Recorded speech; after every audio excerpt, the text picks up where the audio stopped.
Ciao a tutti e bentornati a Mondo Coasters, io sono Leonardo e nel video di oggi vi presento la mia recensione di Blue Tornado, il Suspended Looping Coaster o SLC della Vekoma a Gardaland. In questa recensione andrò in profondità sull'esperienza che potrete provare su Blue Tornado, analizzerò in dettaglio il suo percorso e i suoi segni particolari, vi spiegherò cosa mi piace o meno del coaster e alla fine del video gli aggiudicherò un punteggio su 10. Ci tengo a precisare che come al solito le opinioni espresse in questo video sono indicative delle mie esperienze personali e che i punti di vista sono soggettivi e possono cambiare da persona a persona. Detto questo, iniziamo con la recensione.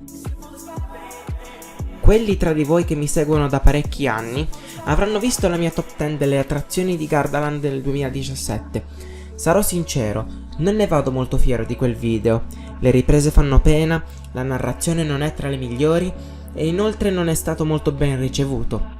Quest'ultima cosa principalmente perché ho detto che non mi piace Blue Tornado. Sono passati 3 anni da quel video e intanto ho visitato il parco un'altra volta nel 2018. Sarà cambiata la mia opinione? Beh, diciamo che non lo odio tanto come in quel video, ma non posso assolutamente dire che vedo questo coaster in maniera positiva. Ma prima di arrivare ai problemi del coaster, cominciamo parlando da come viene presentato. Già prima di entrare a Gardaland, Blue Tornado ha una grande presenza nel suo skyline, essendo uno dei roller coaster più visibili sia dall'esterno che dall'interno del parco. Avvicinandoci sempre di più, la sua imponenza da sotto diventa sempre più notevole. Il piazzale d'ingresso di Blue Tornado è tematizzato discretamente, con la sua stazione che rassomiglia a una sorta di hangar con un modello di un caccia posto sul tetto e il vicino ristorante fast food Blue Tornado che rassomiglia a una base militare con tanto di torre di controllo. Una volta ogni tanto un forte effetto sonoro che rappresenta un caccia che decolla rimbomba per tutto il piazzale. In mezzo al percorso non è presente molta tematizzazione, a parte uno specchio d'acqua ed alcuni alberi e cespugli nei pressi del tracciato. Il tema futuristico militare di Blue Tornado non sarebbe mica tanto un problema se non stonasse solo un pochettino con le attrazioni circostanti, soprattutto Mammoth. Tra questi due coaster si può percepire una strana dissonanza tematica data il fatto che non c'è alcuna delimitazione o transizione tra l'area militare di Blue Tornado e l'area a tema artico di Mammoth, due tremi diametralmente opposti tra di loro. Ciò crea un contrasto tematico non molto piacevole esteticamente. La Q-Line di Blue Tornado è molto basilare. Si tratta essenzialmente di una fila con molti switchback completamente priva di tematizzazione prima di entrare direttamente in stazione. L'interno della stazione è ugualmente semplice, con non molto altro oltre ai muri dipinti di blu. Una volta imbarcati si tirano giù le protezioni sulle spalle ed è qui dove iniziano i problemi. Queste protezioni sono gigantesche, con due grossi cuscinetti posti all'altezza della testa e non sono mica tanto soffici. Le protezioni rimangono anche strette sulle spalle, soprattutto se, come me, siete abbastanza alti. Le maniglie sono carine, nel senso che assomigliano ad un paio di cloche di un aereo, ma i pregi finiscono lì. Una volta partito il treno, inizia immediatamente a salire sulla lift hill, che arriva lentamente fino a 33 metri d'altezza.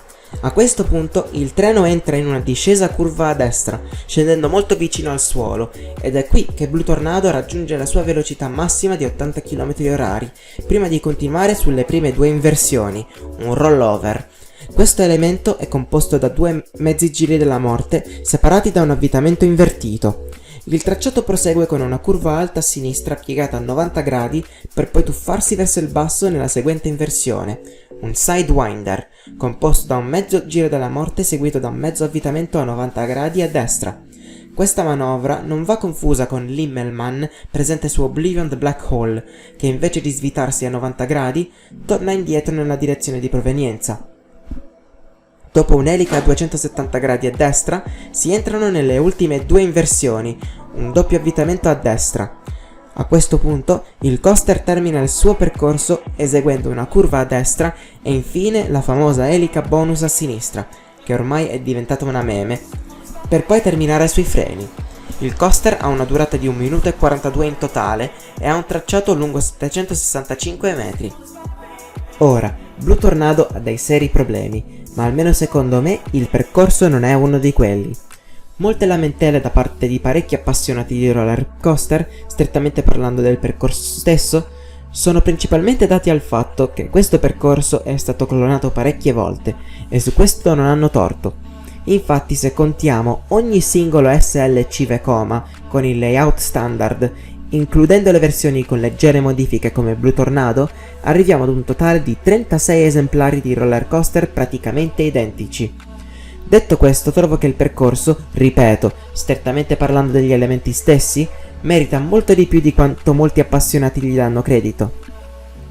Non solo questo, ma l'intensità di questi roller coaster viene parecchio sottovalutata. Le forze G che si possono raggiungere, specialmente nelle prime 3 inversioni, sono sorprendentemente forti. Non mi stupirebbe per niente se Blue Tornado fosse veramente il roller coaster più intenso a Gardaland, considerando la sua competizione. Ora scommetto che se voi smetteste di guardare il video adesso, credereste che mi piaccia Blue Tornado, vero? Veramente no, c'è un difetto. Un unico gigantesco difetto che è così grave che è come se cancellasse completamente tutti i pregi del coaster che ho appena elencato. Sto parlando degli scossoni.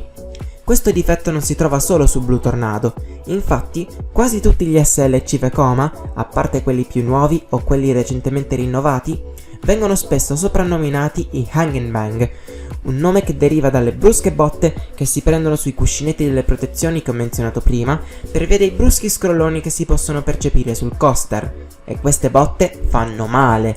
Possono provocare dei forti mal di testa che possono durare parecchio tempo dopo essere scesi dal coaster, essenzialmente rovinandoti l'intera giornata. Quindi, invece di goderti il layout intenso ed energetico, stai essenzialmente giocando a flipper con le protezioni, e la pallina è la tua testa. Per questo motivo, questo modello di roller coaster è tra i più detestati di tutta la community di appassionati. Fortunatamente, ci sarebbe una tecnica che ho imparato provando molte volte sia questo coaster che Infusion a Blackpool Pleasure Beach, un altro SLC sulla quale sono salito, che potrebbe aiutare a rendere l'esperienza leggermente più tollerabile. La mia tecnica sarebbe di incastrare la testa nell'angolo tra uno dei cuscinetti delle protezioni e il poggiatesta. Questo almeno evita di prendere delle botte, ma in compenso potrebbe provocare lievi dolori al collo. Ma dopo aver perfezionato la tecnica non li ho più sentiti. Almeno in questo modo sono riuscito ad apprezzare leggermente di più il percorso, ma solo fino a un certo punto. Sono consapevole che ci sono altre tecniche diffuse per rendere il Blue Tornado e gli altri SLC più godibili, quindi se ne conoscete delle altre, fatemelo sapere nei commenti. Ora che ho parlato di come tu, passeggero, potresti cercare di migliorare il tuo giro su un SLC, cosa potrebbe fare Gardaland, ipoteticamente parlando, per trasformare un roller coaster scarso come Blue Tornado in uno ottimo ed apprezzato da tutti senza abbatterlo del tutto? Molto a dirla franca. Prima di tutto, la Vekoma offre una nuova serie di treni per l'SLC, conosciuta come le Freedom Seats.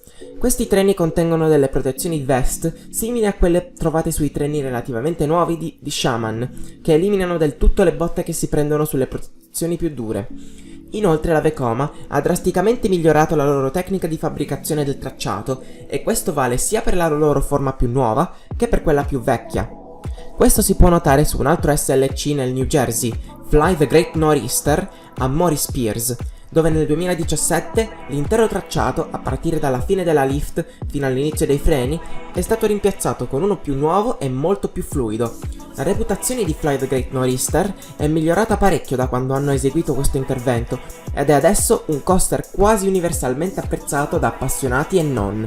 Entrambi questi interventi sarebbero perfettamente fattibili da parte di Gardaland, specialmente se un parco relativamente anonimo come Morris Piers è riuscito a farlo. Gli interventi potrebbero anche essere combinati con una ritmatizzazione per dargli un maggiore effetto e novità, e inoltre per diminuire il contrasto tematico tra Blue Tornado e Mammoth che ho menzionato all'inizio. Ecco una mia idea per una potenziale ritematizzazione.